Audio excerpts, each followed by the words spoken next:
Welcome back to our life. In the last video, we left off with me cleaning off the front porch.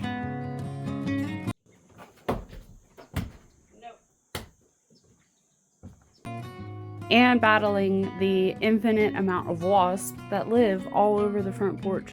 The front porch was pretty bad just from years of the birds and bugs pooping everywhere and just whatever the outdoors brings. And so although we're not keeping pretty much the entire front of the house except for the actual porch, we're redoing the siding, we're moving the front door and the windows. I just wanted to pressure wash it anyways so that we could have a nice place to sit.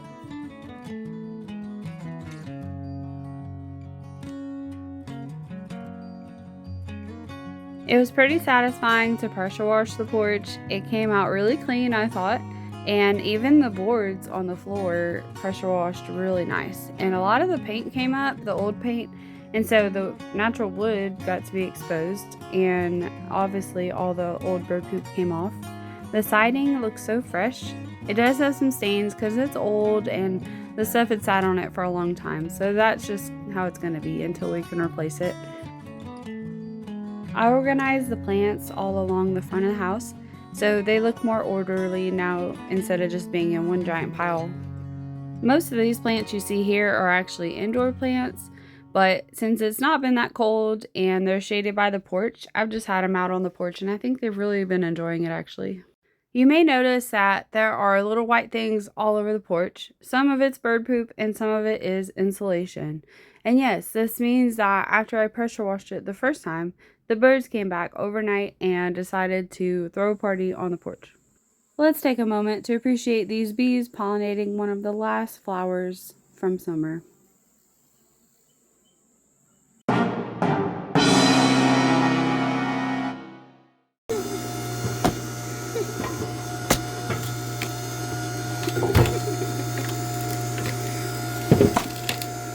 Chris and his friend Cody have taken on side jobs as lumberjacks. With winter basically on our doorstep already, they've been picking up lots of orders for firewood. This order in particular lives in the valley and he wanted 4 ricks of wood delivered to his house. So we loaded up 2 whole truckloads of wood. I think this guy wins the award for living the furthest away from people.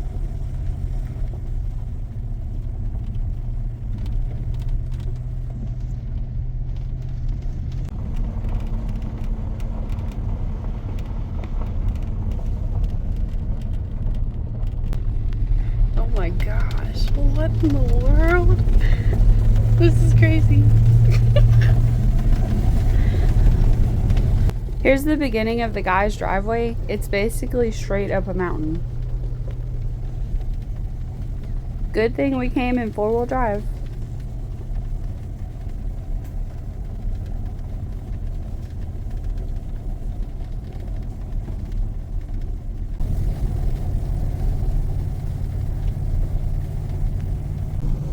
The camera really doesn't show just how steep this driveway was the entire way to the house.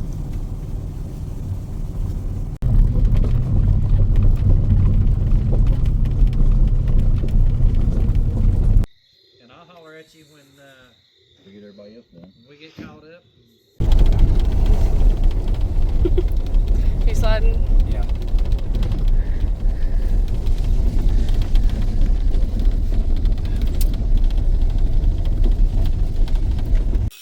We got all the wood unloaded and stacked up for him and he was very appreciative. When we got home, we fiddled around with a few projects and then I made some chicken tortellini soup. This week we've both been battling a cold. Bugs are no stranger to the camper, and especially these little stink bugs. They are everywhere.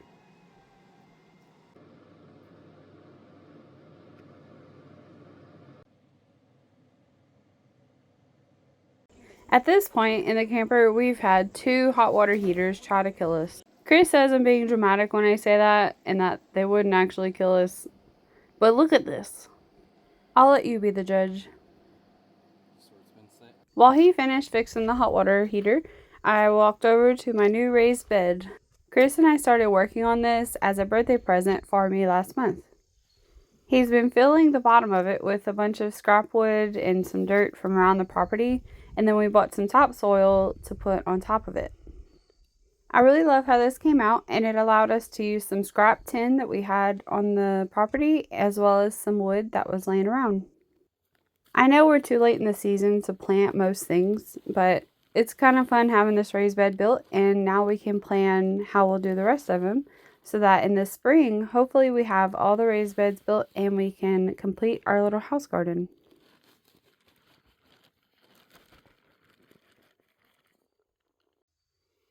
I love the feeling of dirt. Underneath this topsoil, it'll decompose throughout the next few years, and I'm sure this level will fall, but we'll just have to add some bags of soil as it goes, and then eventually the whole things will be soil, but they'll be filled with nutrients. Last spring, before we even moved to the valley, we decided to plant some fruit around our little garden area, and one of them was this fig tree. Sadly, we lost the other fig tree because I may or may not have accidentally mowed over it, and the grapes also died. Behind the farmhouse, there's this big hydrangea bush, and it's actually over 60 years old. Every year it produces tons of blooms, and I can't really tell if it's a blue or a pink hydrangea because it kind of mixes, and then sometimes they're purple. I don't think I've ever shown you guys what this side of the house looks like. There's a pretty big area of level land on this side of the house, so our long-term plans for the house are to actually add on right off of this side. We want to add on as many bedrooms as we can fit, really, but we'll need several, and we already have a spot inside the house currently where we'll add the second bathroom. I don't think we'll keep adding on to the porch since it's already so big, but what we'll probably do is make an L shape with the house so that we can come up towards the driveway to get even more room. And this is the driveway that we're going to use for everybody, including ourselves, to come to the house.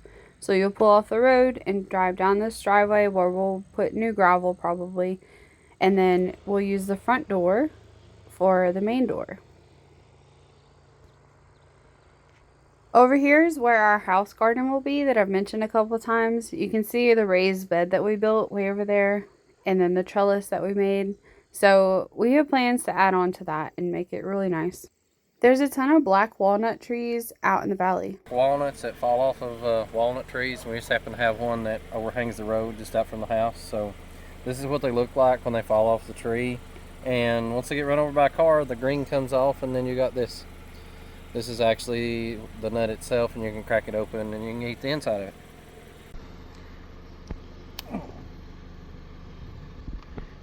Pretty strong.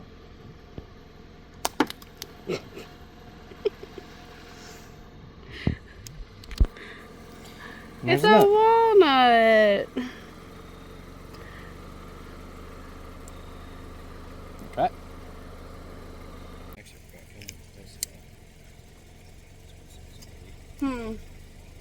Not bad. Remember when we planted our onions and garlic? Well, now they're starting to come up.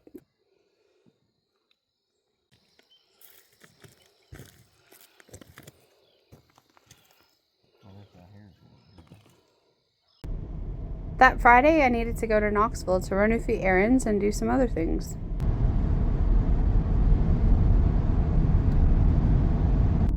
One of the things I needed to do was to run by the house and make sure it's still okay. I also needed to get the Wi-Fi router to return it to the company.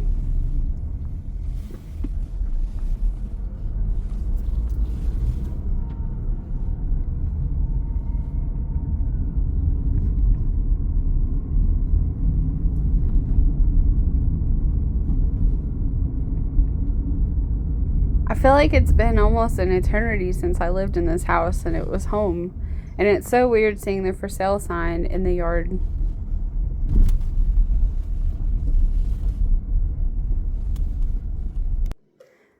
This is what I need to return to Xfinity.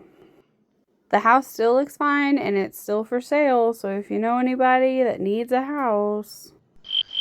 That night I headed to this awesome venue called Linger by Bradley's in Knoxville, and here I'm teaching a class. I teach classes occasionally for my business, Lucy Lou Company, and for this class, we were making a pressed flower monogram. Yeah, you should be able to put glue and then spread it out the top. I think it looks really good. What do you guys think? I really like that. Anything else? Oh, yeah. Okay. Now, like on the bigger flowers, you could use this guy. You put the big one first. That night, Chris was sowing some turnips in the garden, and he noticed that there were these green little like light things all over the ground. He's upside down. The spider? Yeah. He's on that leaf.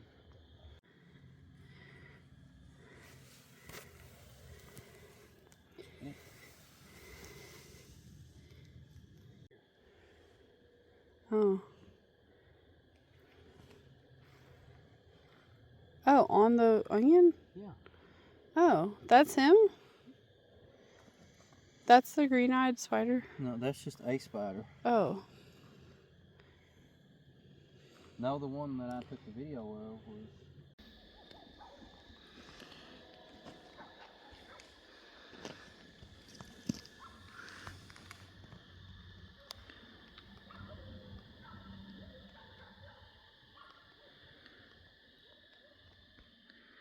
So the little green lights are actually eyes of spiders. No thank you.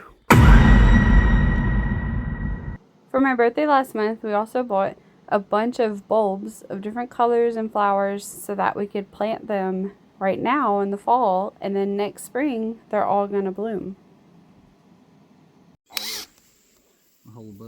The vision with these is that we plant some bulbs every year around the property, and then the great thing about these flowers is that they bloom right before spring gets here or right as spring gets here, so the grass doesn't really even have a chance to grow.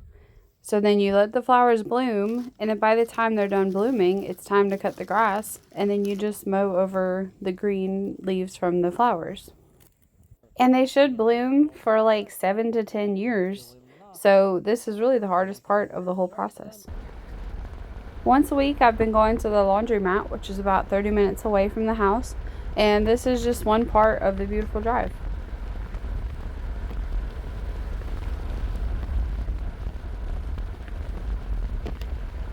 On this trip to the laundromat, I got to meet the owner and talk with her a while.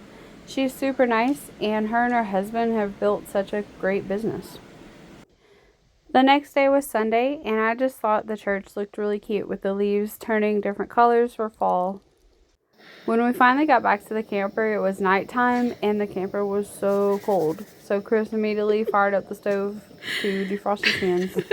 We were so cold that all we could think about to do for dinner was just grilling these hot dogs really quick on the little stove. And we jumped into bed where it's warm and put on our show. The next day, I decided to go to war against the birds. I cut out some little squares from the leftover chicken wire and stapled it over all these little holes that were across the front of the house. And this is where the birds have been pulling insulation out.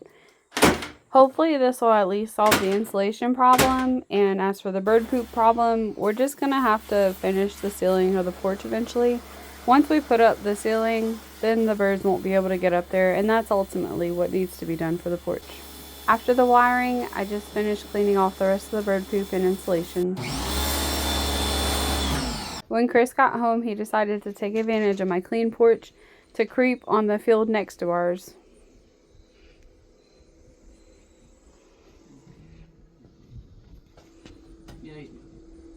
Just kidding. We were checking on a little baby calf that we saw laying in the field by itself, and we just wanted to make sure that we didn't need to go help it. Our neighbor raises cows for part of his business, so we check on them to make sure that nothing's attacking them, and sometimes Chris has had to shoot a coyote or 3. So here's the porch all cleaned up and ready for me to sit and read and enjoy the fall weather that we've been getting. Even though majority of these plants are going to be moving inside the house very soon because of the winter weather. I know without a doubt that for years to come, this porch is going to be getting a lot of attention and time spent from everybody. After doing some reading, I decided to go and be productive inside the farmhouse.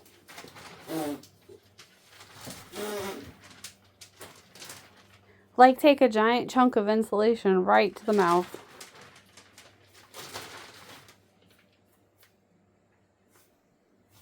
We still haven't sold the Knoxville house, unfortunately, but until we do, we're kind of limited on finances and things that we can do in the farmhouse.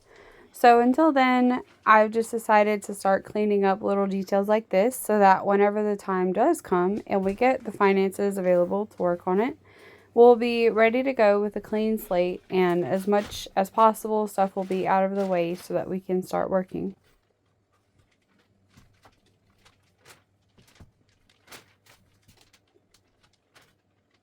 So if you remember from the house tour, this room is going to be our laundry room and also our freezer room for food and meat and stuff like that. And so this wall right here with the insulation on it is going to need to be completely rebuilt because years ago it used to be a porch. And if you can tell, it used to be lined with windows. Well, whenever they built it into a wall, they never really put reinforcement studs in the wall where the windows were. So it's not very strong, and we definitely want it to be able to hold up the house. As you can see behind me here, there is what used to be a fireplace or a wood stove or something like that. And so we do have plans to remove that completely and just replace that whole wall so that the stove is no longer there.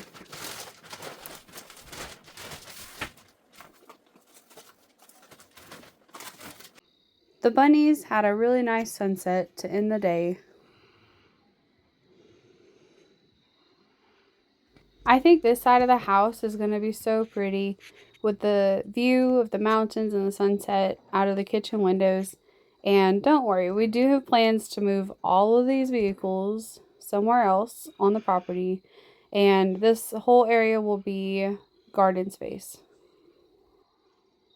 Even though it's fall, it's been getting really cold at night. And so that's been a new adventure in the camper of staying warm. I ate a pear and a cucumber and saved the scraps to bring to the bunnies.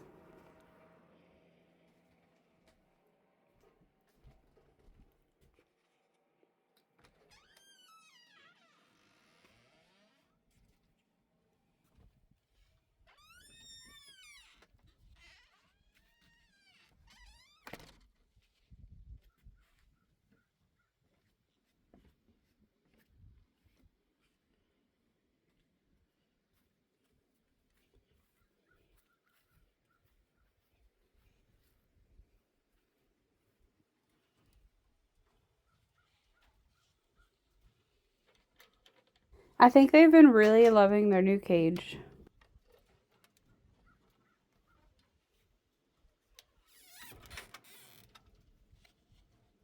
The reason they look kind of scraggly is because we've been trying to take care of mites. They've gotten some bunny mites, which is normal for rabbits outside. So yesterday I put some baby oil on them as recommended by rabbit owners. And so that's why their fur looks kind of funny, but it is getting better and it's rubbing off, and hopefully this will have taken care of all the mites.